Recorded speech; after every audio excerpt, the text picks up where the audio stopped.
ಆದರೆ ಈ ಹಣ ದುರುಪಯೋಗ ಆಗದ ಹಾಗೆ ವ್ಯವಸ್ಥೆಯಲ್ಲೇ ನಾವು ಬದಲಾವಣೆಯನ್ನು ತಗೊಂಡು ಬಂದು ಆಟೋಮ್ಯಾಟಿಕ್ ಆಗಿ ಯಾರು ಬೆಳೆ ಇಟ್ಟಿದ್ದಾರೆ, ಯಾವ ಬೆಳೆ ಇಟ್ಟಿದ್ದಾರೆ, ಆ ಬೆಳೆಗೆ ಸಂಬಂಧಪಟ್ಟ ಹಾಗೆ ಆ ರೈತರ ಅಕೌಂಟಿಗೆ ನೇರವಾಗಿ ಹೋಗುವಂತ ಒಂದು ವ್ಯವಸ್ಥೆಯನ್ನ ನಾವು ಮಾಡಿದ್ದೇವೆ.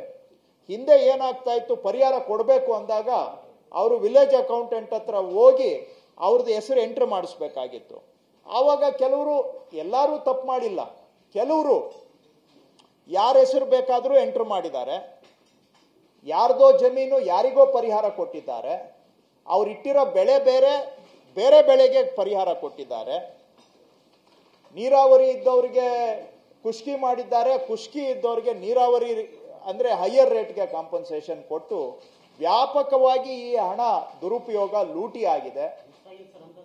ನಾನು ತಮಗೆ ಲಾಸ್ಟ್ ಟೈಮ್ ಹೇಳಿದಾಗೆ ಕಡೂರು ತಾಲೂಕು ಒಂದರಲ್ಲೇ 6 ಕೋಟಿ ರೂಪಾಯಿವರೆಗೂ ದುರುಪಯೋಗ ಆಗಿದೆ ಅಂತ ಪ್ರಾಥಮಿಕ ತನಿಖೆ.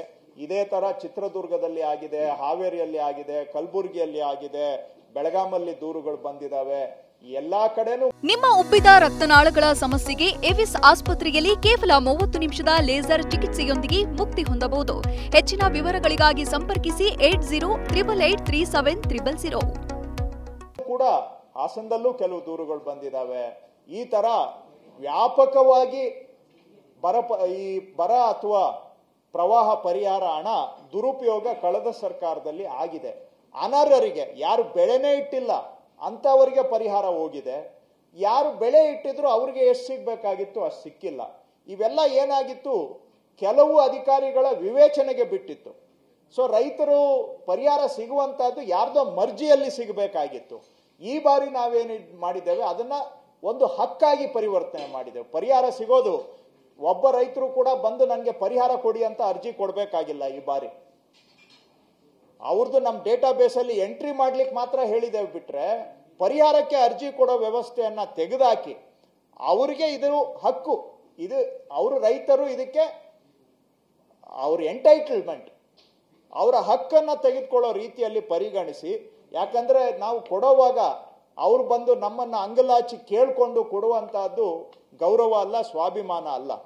ಯಾರು ಬೆಳೆ ಇಟ್ಟಿದ್ದಾರೆ, ಎಷ್ಟು ಬೆಳೆ ಇಟ್ಟಿದ್ದಾರೆ, ಅದಕ್ಕೆ ತಕ್ಕಂಗೆ ಅವ್ರಿಗೆ ಆಟೋಮ್ಯಾಟಿಕ್ ಆಗಿ ಪೇಮೆಂಟ್ ಆಗಬೇಕು.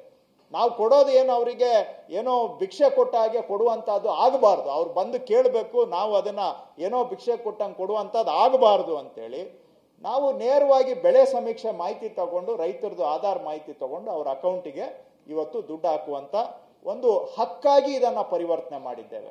ಏನೋ ನಾವು ಅವ್ರು ಬಂದು ಕೇಳಿ ಪಡ್ಕೊಳ್ಳೋದ್ರ ಬದಲಾಗಿ ನಾವಾಗಿ ನಾವು ಕೊಡಬೇಕು ಅಂತ ಟ್ರಾನ್ಸ್ಪರೆಂಟ್ ಆಗಿನೂ ಕೂಡ ಇದನ್ನ ಮಾಡಿ ಸುಮಾರು 33 ಲಕ್ಷ ರೈತರ ಅಕೌಂಟಿಗೆ 628 ಕೋಟಿ ಈಗಾಗಲೇ ಅವರ ಅಕೌಂಟಿಗೆ ಹೋಗಿದೆ.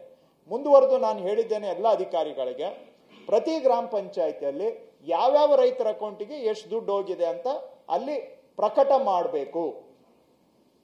ಮಾಡಬೇಕು. ಯಾಕಂದ್ರೆ ಯಾರಿಗೋಗಿದೆ, ಯಾರಿಗೋಗಿಲ್ಲ, ಸರಿಯಾಗಿರೋರಿಗೆ ಹೋಗಿದ್ಯಾ, ಇದರಲ್ಲೂ ಏನಾದ್ರೂ ನ್ಯೂನ್ಯತೆ ಇದೆಯಾ, ತಪ್ಪಾಗಿದೆಯಾ, ಇದೆಲ್ಲ ಸಾರ್ವಜನಿಕರ ಮುಂದೆ ತೆಗೆದು ಇಡಬೇಕು ನಾವು.